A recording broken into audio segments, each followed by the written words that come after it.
Hello everyone, how are you all? Today I am going to take you your first poem, that is Rainbow. I hope you stay in your home and be safe. Don't go outside. Then later let me start the poem for you. Before that, this poem was written by Christina Rossetti. Let me tell you about the poet. Christina Rossetti was born on 5th December 1830 and 29th December 1830 was her death date. And she was an English poet who wrote a variety of romantic, devotional and children's poem. Okay. What is the meaning of this? ಏನು ಹೇಳ್ತಿದ್ದಾರೆ ಇಲ್ಲಿ poet ಬಗ್ಗೆ? Poet ಹೆಸರು Christina ರೋಸೆಟ್ಟಿ. ಇವರು 5th December 1830 ಹುಟ್ಟಿದ್ರು ಮತ್ತು 29th December 1894 ಮರಣ ಹೊಂದ್ತಾರೆ. ಇವರು ಒಬ್ಬ ಇಂಗ್ಲಿಷ್ ಪೊಯೆಟ್ ಆಗಿದ್ರು. And she wrote a variety of romantic, ಅಂದರೆ ಪ್ರೇಮ ಕವಿತೆಗಳನ್ನ ಮತ್ತು ಭಕ್ತಿ ಕವಿತೆಗಳನ್ನ ಮತ್ತು ಮಕ್ಕಳಿಗೆ ಬೇಕಾದಂಥ ಸಣ್ಣ ಸಣ್ಣ ಪೊಯಮ್ಗಳನ್ನ, ಪದ್ಯಗಳನ್ನ ಬರೆದಿದ್ರು. ಓಕೆ, ನಾವು the poem name is The Rainbow. I guess you people have seen rainbow. When the rainbow comes, after the rain, after a little bit of rain, rainbow comes.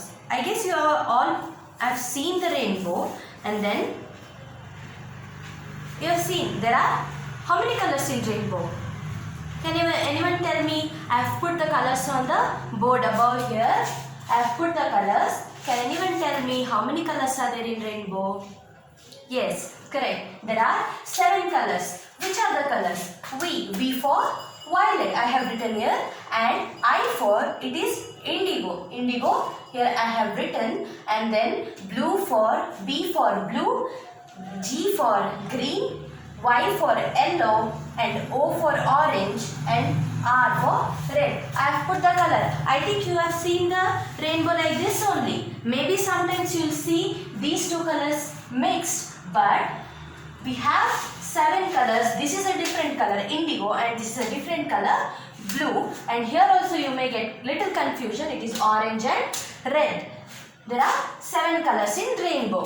What is the meaning of rainbow in Kannada? Can anyone tell me? Yes, it is ಕಾಮನಬಿಲ್ಲು. Okay, ಕನ್ನಡದಲ್ಲಿ ಇದನ್ನು ನಾವು ಕಾಮನಬಿಲ್ಲು ಅಂತ ಹೇಳ್ತೀವಿ. So ಇದರಲ್ಲಿ 7 ಬಣ್ಣಗಳಿದೆ. Violet, indigo, blue, green, yellow ಮತ್ತು ಆರೆಂಜ್ ಆ್ಯಂಡ್ ರೆಡ್. ನಾನಿಲ್ಲಿ ಬರ್ತಿದ್ದೀನಿ ಎಲ್ಲವನ್ನೂ. ರೇನ್ಬೋ ಅಂದರೆ ಅರ್ಥ ಕಾಮನಬಿಲ್ಲು. So let's go to the poem. Okay, rainbow. It was written by Christina Rossetti. Boats sail in the rivers and ships sail on the seas, but clouds that sail across the sky are prettier far than these. There are bridges on the rivers as pretty as you please, but the bow that bridges heaven and overtops the trees and builds a road from earth to sky is prettier far than these.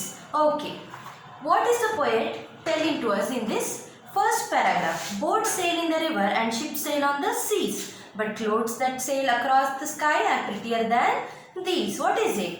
We see boats are, we usually see boats in the river and the ships in the sea.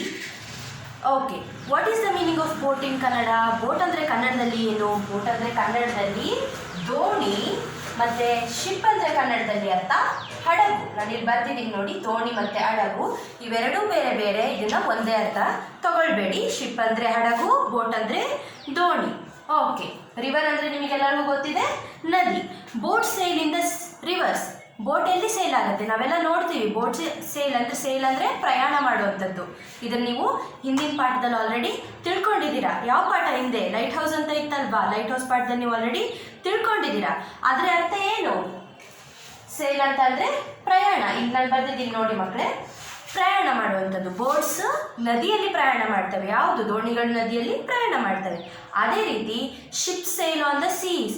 Ships ಅಂದರೆ ಹಡಗುಗಳು ಸಮುದ್ರದ ಮೇಲೆ sale ಮಾಡ್ತವೆ. Sale ಅಂದರೆ ಏನು? ಪ್ರಯಾಣ ಮಾಡ್ತವೆ. But clouds that sail across the sky are prettier far than these. ಆದರೆ ಏನು? ಕ್ಲೌಡ್ಸ್ ಅಂದರೆ ಏನು ಕನ್ನಡದಲ್ಲಿ ಅರ್ಥ? ಮೋಡ. Okay, clouds that sail across the sky are prettier far than these. ಏನು ಹೇಳ್ತಿದ್ದಾರೆ ಇಲ್ಲಿ? ಆಕಾಶದಲ್ಲಿ ಕ್ಲೌಡ್ಸ್ ಹೋಗ್ತಾ ಇರ್ತವೆ. ಈ ಕ್ಲೌಡ್ಸ್ ಇಲ್ಲಿ ಪ್ರಯಾಣ ಮಾಡ್ತವೆ. ಕ್ಲೌಡ್ಸ್ ಆಕಾಶದಲ್ಲಿ ನಿಲ್ಲಲ್ಲ ಒಂದೇ ಜಾಗದಲ್ಲಿ. You all know that clouds does not stand still, they travel, they go around the earth. Whether earth is going around the sky or sky is going around the earth. Okay, let me tell you, the earth is revolving, so we see that clouds are moving. Actually clouds are moving, but that is not moving around the earth, but we are rotating. Which is rotating? Earth is rotating. We don't know because there is a gravitation power in the earth. That's why we don't know. Gravitation ಅಂದ್ರೆ ಗುರುತ್ವಾಕರ್ಷಣ ಬಲ. ಆ ಬಲ ಈ ಭೂಮಿಯಲ್ಲಿ ಇರೋದ್ರಿಂದ ನಾವು ತಿರುಗ್ತಾ ಇರೋದು, ಭೂಮಿ ತಿರುಗ್ತಾ ಇರೋದು ಗೊತ್ತಾಗ್ತಾ ಇಲ್ಲ ನಮಗೆ. It's turning very fast. 365 days ಅಂತ ಅಂದರೆ 365 ರೌಂಡ್ಸ್ ಹಾಕಿರುತ್ತೆ ಅರ್ತು. ಅಷ್ಟು ಫಾಸ್ಟಾಗಿ ತಿರುಗ್ತಾ ಇರುತ್ತೆ. ಒಂದು ವರ್ಷ ಮುಗಿಯೋಕ್ಕೆ ಅಷ್ಟು ದಿನಗಳು, ಅಷ್ಟು 365 ಡೇಸ್ ಅದು ರೌಂಡ್ ಆಗ್ತಾ ಇರುತ್ತೆ. ನೀವು ಅದನ್ನು ಇದರಿಂದ ಟೆಲಿಸ್ಕೋಪಿಂದೆಲ್ಲ ನೋಡಿದ್ರೆ ನಿಮಗೆ ಗೊತ್ತಾಗುತ್ತೆ ಎಷ್ಟು ಸ್ಪೀಡಾಗಿ ಹೋಗ್ತಿದೆ ದಿನಗಳು ಅಂತ. ಬಟ್ ಆದರೆ ನಮಗೇನು ಅನಿಸುತ್ತೆ, 24 hours we have time for one day to complete. Let me tell you the next line. But the clouds that sail across the sea, the clouds are sailing across the sky. Sky ಅಂದರೆ ಏನು? ಆಕಾಶ. ಆಕಾಶ ಅಂದರೆ ಎಷ್ಟೊಂದು ಅರ್ಥಗಳಿದೆ. ಬಾನು, ಗಗನ, ನೈಲ, different ಅರ್ಥಗಳಿದೆ. But ನಾನು ನಿಮಗೆ ಇಲ್ಲಿ ಒಂದು ಅರ್ಥ ಬರ್ತಿದ್ದೀನಿ. ಏನು? ಆಕಾಶ. ಆಕಾಶದಲ್ಲಿ ಯಾರು ಹೋಗ್ತಿದ್ದಾರೆ? ಮೋಡಗಳು ಆಕಾಶದಲ್ಲಿ ಪ್ರಯಾಣವನ್ನು ಬೆಳೆಸ್ತಿದೆ. ಇದು they are prettier than these boats and ships that sail in the river and sea. ಯಾವುದು ಪ್ರಿಟಿ ಆಗಿದೆ? ಇಲ್ಲಿ ಸಮುದ್ರದ ಆಕಾಶದಲ್ಲಿ ಮೋಡಗಳು ಪ್ರಯಾಣ ಬೆಳೆಸ್ತಿದ್ದಾವಲ್ಲ, ಅದು ಇಲ್ಲಿ ಬೋಟ್, ರಿವರಲ್ಲಿ ಬೋಟ್ ಪ್ರಯಾಣ ಮಾಡುತ್ತೆ, ಮತ್ತು ಸಿಯಲ್ಲಿ ಶಿಪ್ ಪ್ರಯಾಣ ಮಾಡುತ್ತೆ. ಇದೆರಡಕ್ಕಿಂತ ತುಂಬ ಪ್ರಿಟಿಯಾಗಿದೆ ಯಾವುದು? ಮೋಡ ಆಕಾಶದಲ್ಲಿ ಪ್ರಯಾಣ ಮಾಡೋದು ಅಂತ ಹೇಳ್ತಿದ್ದಾರೆ ಕವಿ. ಓಕೆ, ನೆಕ್ಸ್ಟ್ ಹೋಗೋಣ. There are bridges on the rivers as pretty as you please, but the bow that bridges heaven and overtops the trees and builds a road from earth to sky is prettier far than these. ಏನು ಹೇಳ್ತಿದ್ದಾರೆ? There are bridges on the rivers. There are bridges. Bridges ಅಂದರೆ ಏನು? ಸೇತುವೆ. ನಾನಿಲ್ಲಿ ಬರ್ದಿದ್ದೀನಿ ನೋಡಿ. bridges ಅಂದರೆ ಸೇತುವೆ. Bridges, what are those things? They connect from one place to another place. What they do bridges? They connect. Suppose there is a river flowing. That side is a village and this side is another village. In between the river is flowing. What they'll do? They'll build a bridge. What they'll do? They'll build a bridge so that they can go from this side to that side. They have to travel, right, from one village to another. So they build a bridge. That bridge is between the river and the sea. There are bridges in the sea also and on the river also. But those bridges that are built from earth to sky, from heaven to sky, earth which is built, that bridge is prettier than these bridges. Which bridges? The bridges which we have built, which humans have built to go from one place to another. That bridges are less prettier than this bridge. Which is the bridge then? The bridge is rainbow. Kamanabillu bridge ಆಗಿದೆ. ಎಲ್ಲಿಂದ? ಅರ್ತಿಂದ ಮತ್ತೆ ಆಕಾಶದವರೆಗೂ, ಅಂದರೆ ಸ್ವರ್ಗದವರೆಗೂ, Heaven to earth ಅಂತ ಹೇಳಿದ್ದಾರೆ ಇಲ್ಲಿ. So ಅಲ್ಲಿಂದ ಅಲ್ಲಿವರೆಗೂ ಇರುವಂಥ ಒಂದು ಬ್ರಿಡ್ಜ್. ಎಲ್ಲಿಂದ? ಆಕಾಶದಿಂದ ಭೂಮಿವರೆಗೂ ಇರೋ ಬ್ರಿಡ್ಜ್ ಯಾವುದು ಅಂದರೆ ರೇನ್ಬೋ. ಈ ರೇನ್ಬೋ ಏನು ಕಾಮನಬಿಲ್ಲು ತುಂಬ ಪ್ರಿಟಿಯಾಗಿದೆ. ಯಾವುದಕ್ಕಿಂತ? ನಾವು ಮಾನವರು ಕಟ್ಟಿರುವಂಥ ಬ್ರಿಡ್ಜ್ಗಳಿಗಿಂತ ತುಂಬ ಪ್ರಿಟಿಯಾಗಿದೆ ಅಂತ ಇಲ್ಲಿ ಪೊಯೆಟ್ ನಮಗೆ ಹೇಳ್ತಿದ್ದಾರೆ. So what this rainbow do? This go across the tree. ಏನು ರೇನ್ಬೋ ಬಂದಾಗ ನೋಡಿದ್ದೀರಾ ಅಲ್ವಾ? ರೇನ್ಬೋ ಹಿಂಗಿರುತ್ತೆ. ಇಲ್ಲಿಂದ ಇಲ್ಲಿಗೆ. There is no end to rainbow. You have never seen an end. You have never seen where that rainbow starts, or you have never seen where that rainbow ends. So usually we see this type.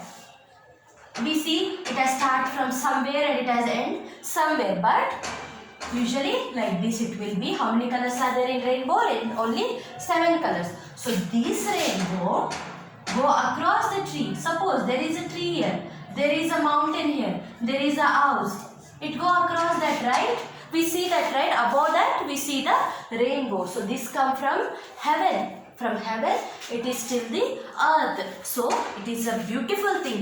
It is a prettier thing than these bridges which we humans have built. That is the point what here the poet is making. Let me tell you once again. Boats sail in the rivers and ships sail on the seas, but clouds that sail across the sky are prettier far than these. What is he saying? Boats sail in the river. Which sail in the river? Boat. ಏನು sale ಆಗ್ತಿದೆ boat? ಎಲ್ಲಿ ಆಗ್ತಿದೆ? ದೋಣಿಗಳು ನದಿಯಲ್ಲಿ ಪ್ರಯಾಣವನ್ನು ಬೆಳೆಸ್ತವೆ. ಅದೇ ಥರ ಹಡಗುಗಳು ಸಮುದ್ರದಲ್ಲಿ ಪ್ರಯಾಣವನ್ನು ಬೆಳೆಸ್ತವೆ. ಆದರೆ ಆಕಾಶದಲ್ಲಿರುವಂಥ ಮೋಡಗಳು ಪ್ರಯಾಣ ಬೆಳೆಸುತ್ತೆ ನೋಡಿ. ಈ ಮೋಡಗಳು ಈ ಬೋಟ್ ಮತ್ತು ಶಿಪ್ಗಿಂತ ತುಂಬ ಸುಂದರವಾಗಿದೆ, ತುಂಬ ಪ್ರಿಟಿಯಾಗಿದೆ. ಸೊ ನೆಕ್ಸ್ಟ್ ಪ್ಯಾರಾದಲ್ಲಿ ಏನು ಹೇಳ್ತಿದ್ದಾರೆ? There are bridges on the rivers as pretty as you please, but the bow that bridges heaven and overtops the trees and builds a road from earth to sky is prettier far than these. ಏನು ಹೇಳ್ತಿದ್ದಾರೆ ಹಾಗಾದರೆ? ನಾವು ಮನುಷ್ಯರು ಈ ಹಡಗುಗಳ river ಮೇಲೆ ಒಂದು ಬ್ರಿಡ್ಜ್ನ ಕಟ್ಟಿರ್ತೀವಿ, ಅಥವಾ ಸಿ ಮೇಲೆ ನಾವು ಬ್ರಿಡ್ಜ್ನ ಕಟ್ಟಿರ್ತೀವಿ. ಅದೇ ಥರ ಅರ್ಥಿಂದ ಅರ್ಥ ಅಂದರೆ ಭೂಮಿಯಿಂದ ಸ್ವರ್ಗಕ್ಕೆ ಇರುವಂಥ ಬ್ರಿಡ್ಜ್ ಏನು ಅದು ಬ್ರಿಡ್ಜು? ಕಾಮನಬಿಲ್ಲು, ರೇನ್ಬೋ. ಆ ಬ್ರಿಡ್ಜು ಈ ಎಲ್ಲ ಬ್ರಿಡ್ಜ್ಗಳಿಗಿಂತ ತುಂಬ ಪ್ರಿಟಿಯಾಗಿದೆ. Because we usually don't see rainbow. Sometimes we see when the rain comes, a little bit of rain comes and then goes, suddenly the sun appears. At that time we see the rainbow. ಯಾವಾಗ ಏನಂತಾರೆ, ಬಿಸಿಲು ಮಳೆ ಅಂತ ಹೇಳ್ತಾರೆ ಕನ್ನಡದಲ್ಲಿ. So ಆ ಮಳೆ ಬಂದಾಗ ಮಾತ್ರ ರೇನ್ಬೋ ಬರುತ್ತೆ, ಇಲ್ಲಾಂದರೆ ಸುಮ್ಮನೆ ರೇನ್ಬೋ ಬರಲ್ಲ. So we C it sometimes. Very rarely we see the rainbow. So we are happy to see the rainbow, right? Because it is pretty to see the colors on the sky, which we never see usually. Sometimes we see the rainbow. So that is what the poet is telling us, that the rainbow is more prettier. It is very pretty than this. It is a nature beauty that the rainbow comes across the sky, right? And you people also love to see the rainbow, I guess. So I have written everything on this board. Please copy it and write it in your notes. I will send you the notes to your WhatsApp group so that you can write everything. And there is a glossary here in page number 15. See that. Sail, travel in a boat or ship. Bow, something that is in the shape of the letter U. Bridge, connect. Overtop, raise a bow. ನಾನು ಹೇಳಿದೆ ನಿಮಗೆ, sale ಅಂದರೆ ಪ್ರಯಾಣ ಮಾಡುವಂಥದ್ದು, ಎಲ್ಲಿ ಬೋಟಲ್ಲಿ ಅಥವಾ ಶಿಪ್ಪಲ್ಲಿ. ಮತ್ತು ಬೋ ಅಂತ ಹೇಳಿದೆ. ಬೋ ಅಂತ ಅಂದರೆ ಯು ಶೇಪಲ್ಲಿರೋದು. ನಾನು ಅಲ್ಲಿ ನಿಮಗೆ ತೋರಿಸಿದ್ದೀನಿ ನೋಡಿ, ಈ ಥರ. ಬೋ ಅಂದರೆ ಹಿಂಗಿರುತ್ತೆ, ಓಕೆನಾ? ಅದು. ನೆಕ್ಸ್ಟ್ ಬ್ರಿಡ್ಜ್ ಅಂತ ಹೇಳಿದ್ದಾರೆ. ಬ್ರಿಡ್ಜ್ ಅಂದರೆ ಕನೆಕ್ಟ್, ಅಂದರೆ ನಾನು ಹೇಳಿದೆ ಒಂದೂರಿಂದ ಇನ್ನೊಂದೂರಿಗೆ ಕನೆಕ್ಟ್ ಮಾಡ್ಕೊಳ್ಳೋ ಅಂಥದ್ದು. ಸೊ ಅದು ಬ್ರಿಡ್ಜ್. ಓವರ್ ಟಾಪ್ ಅಂದರೆ ನಮ್ಮ ತಲೆ ಮೇಲೆ ಹೋಗುವಂಥದ್ದು, ರೈಸಬು. ಈ ನನ್ನ ತಲೆಯಿಂದ ಮೇಲೆ ಇರ್ತಾರ, ಇದ್ರ ಮೇಲೆ ಏನಾದರೂ ಹೋಯಿತು ಅಂದರೆ ಅದನ್ನು ನಾವು ಓವರ್ ಟಾಪ್ ಅಂತ ಹೇಳ್ತೀವಿ. ಸೊ ಇದು ನಿಮಗೆ ಕೊಟ್ಟಿರೋಂಥ ಅರ್ಥಗಳು. ಮತ್ತು ಕೆಳಗೆ ನಿಮಗೆ ಆನ್ಸರ್ ದ ಫಾಲೋಯಿಂಗ್ ಅಂತ ಕೊಟ್ಟಿದ್ದಾರೆ. ಈ ಆನ್ಸರ್ ದ ಫಾಲೋಯಿಂಗ್ ನಾನು ನಿಮಗೆ ಆನ್ಸರ್ ಬರೆದು ನೋಟ್ಸಲ್ಲಿ ಹಾಕಿದ್ದೀನಿ ಆಲ್ರೆಡಿ. ಅದು ನಿಮಗೆ ವಾಟ್ಸಪ್ ಗ್ರೂಪಲ್ಲಿ ಬರುತ್ತೆ. ಸೊ ನೀವು ಅದನ್ನು ಬರಿಬೇಕು. ಮತ್ತು ಒಂದು A4 ಶೀಟ್ ತೊಗೊಳ್ಬೇಕು. ನೀವು ತಗೊಂಡು ನೀಟಾಗಿ ಅದಕ್ಕೆ ಬಾರ್ಡರ್ ಹಾಕಿ, ಇಲ್ಲಿ ನೋಡಿ ವಿಬ್ ಗಯಾರ್ ಅಂತ ಕೊಟ್ಟಿದ್ದಾರೆ. ನಾನಿಲ್ಲಿ ನಿಮಗೆ ಬೋರ್ಡಲ್ಲಿ ಬರೆದಿದ್ದೀನಿ ಆ ಕಲರ್ಗಳ ಹೆಸರನ್ನು. ಸೊ ನೀವು ಅದನ್ನು ಇಲ್ಲಿ ಕಾಪಿ ಮಾಡ್ಕೋಬೇಕು ಟೆಕ್ಸ್ಟ್ ಬುಕ್ಕಲ್ಲಿ. ಮತ್ತು ನೀವು A4 ಶೀಟ್ ತಗೊಂಡು ಅದರಲ್ಲಿ ರೇನ್ಬೋ ಅಂತ ಚಾಪ್ಟರ್ ಹೆಸರು ಹಾಕಬೇಕು ಮೊದಲು. ಅದರ ಕೆಳಗೆ ನಾನು ನಿಮಗೆ ಒಂದು ಸಲ ತೋರಿಸ್ತೀನಿ ಇಲ್ಲಿ ಹೇಗೆ ಬರೆಯೋದು ಅಂತ. 1-2 ಸೆಕೆಂಡ್ಸ್ ಟೈಮ್ ಕೊಡ್ತೀನಿ. ಮೊದಲು ನೀವು ಇದನ್ನು ಬರ್ಕೊಳ್ಳಿ, ಮತ್ತು ನಾನು ನಿಮಗೆ ಅಳಿಸಿ ಹೇಗೆ ಬರೆಯೋದು ಅಂತ ಹೇಳ್ತೀನಿ.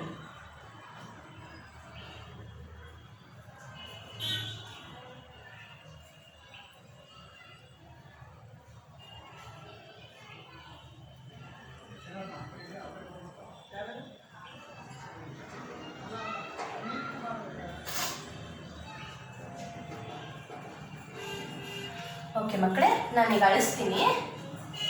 ಹೇಗೆ ಬರಿಬೇಕು ಅಂತ ನಿಮಗೆ ತೋರಿಸ್ತೀನಿ ನೋಡಿ. ಪ್ರಾಜೆಕ್ಟ್ ವರ್ಕ್ ಇದು ನಿಮಗೆ.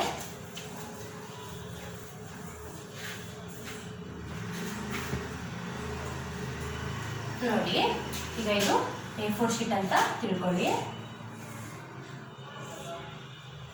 ಓಕೆನಾ? ಸೊ ನೀವು ಮೊದಲೇನು ಮಾಡಬೇಕು, ಬಾರ್ಡರ್ ಹಾಕಬೇಕು ಅಲ್ವಾ? A4 ಶೀಟಿಗೆ ನೀಟಾಗಿ ಬಾರ್ಡರ್ ಹಾಕಬೇಕು. ಹಾಕಿದ್ಮೇಲೆ ಈ ಜಾಗದಲ್ಲಿ ಇಲ್ಲಿ ರೇನ್ಬೋ ಅಂತ ಕ್ಯಾಪ್ಸಲ್ಲಿ ಬರೀರಿ, ಕ್ಯಾಪಿಟಲ್ ಲೆಟರಲ್ಲಿ ಬರಿಬೇಕೆಲ್ಲ. ಇದನ್ನು ರೇನ್ಬೋ. ಮತ್ತು ಈ ಪಾಠ ಬರೆದವರು ಇಲ್ಲಿ ಬರೀರಿ ಕೆಳಗಡೆ. ಯಾರು? ಕ್ರಿಸ್ಟಿನಾ ರೊಸೆಟ್ಟಿ. ಸ್ಪೆಲ್ಲಿಂಗ್ ನೋಡ್ಕೊಳ್ಳಿ ಬುಕ್ಕಲ್ಲಿ, ನಾನು ಇಲ್ಲಿ ಬರೆಯಲ್ಲ, ಇಲ್ಲಿ ಬರಿಬೇಕು. ಕ್ರಿಸ್ಟಿನಾ ಅಂತ ಮಾತ್ರ ಬರಿತೀನಿ.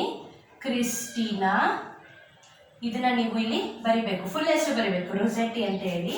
ನೆಕ್ಸ್ಟ್ ಅದಾದಮೇಲೆ ಇಲ್ಲಿ ರೇನ್ಬೋ ಕಲರ್ಸ್ ಅಂತ ಹಾಕಿ, ಏನಂತ, ಕಲರ್ಸ್ ಆಫ್ ರೇನ್ಬೋ ಅಂತ ಹಾಕಬೇಕು.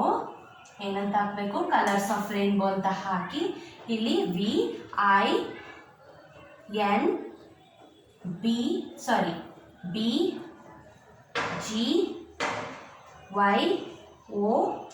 ಈ ಥರ ಹಾಕಿ ಕಲರ್ ಹೆಸರು ಬರಿಬೇಕು. ಕಲರ್ ಹೆಸರು ಬರೆದ ಮೇಲೆ ಇಲ್ಲಿ ನೀವು ಸಣ್ಣ ಬಾಕ್ಸ್ ಹಾಕ್ಬೇಕು. ಈ ಥರ ಎಲ್ಲ ಕಲರ್ ಮುಂದೆ ಹಾಕಿ ಈ ಥರ ಹಾಕ್ಬಿಟ್ಟು ಈ ಬಾಕ್ಸ್ ಒಳಗೆ ವಿ ಕಲರ್ ಯಾವುದು, ವೈಲೆಟ್. ಸೊ ವೈಲೆಟ್ ಕಲರ್ನ ಫಿಲ್ ಮಾಡಬೇಕಲ್ಲಿ. ಐ ಕಲರ್ ಇಂಡಿಗೋ ಕಲರ್ ನಿಮಗೆ ಯೂಶುವಲ್ ಆಗಿ ಸಿಗಲ್ಲ. ಇದು ಪರ್ಪಲ್ ಮತ್ತು ವೈಲೆಟ್, ಬ್ಲೂ ಮತ್ತು ಪರ್ಪಲ್ ಮಿಕ್ಸ್, ಇದು ಈ ಎರಡು ಕಲರ್ ಮಿಕ್ಸ್ ಕಲರ್, ಇದು ಇಂಡಿಗೋ ಕಲರ್. ಸೊ ಅದನ್ನು ನೋಡಿ ಇಂಟರ್ನೆಟಲ್ಲಿ ಸರ್ಚ್ ಮಾಡಿ ಯಾವ ಕಲರ್ ಹಾಕ್ಬೋದು ಸೂಟೇಬಲ್.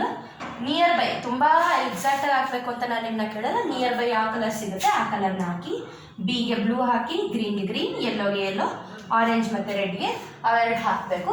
ಈ ಥರ ನೀಟಾಗಿ ಬರೆದು ಇಲ್ಲಿ ಲಾಸ್ಟಿಗೆ ಇಲ್ಲಿ ಕೆಳಗಡೆ ಇಲ್ಲಿ ನಾನು ನಡೆಸ್ತೀನಿ ಬಾರ್ಡರ್ ಹಾಕಿರೋದನ್ನ, ಇಲ್ಲಿ ನಿಮ್ಮ ಹೆಸರನ್ನು ಬರಿಬೇಕು. ಹೆಸರು ಮತ್ತು ನೀವು ಯಾವ ತರಗತಿ ಓದ್ತಿದ್ದೀರಾ ಅಂತ ಬರಿಬೇಕಾಗುತ್ತೆ. ನಿಮಗೆ ಅರ್ಥ ಆಗಿಲ್ಲ, ಇನ್ನೊಂದ್ಸಲ ವಾಟ್ಸಪ್ಪಲ್ಲಿ ಬರೆದು ಕಳಿಸ್ತೀನಿ.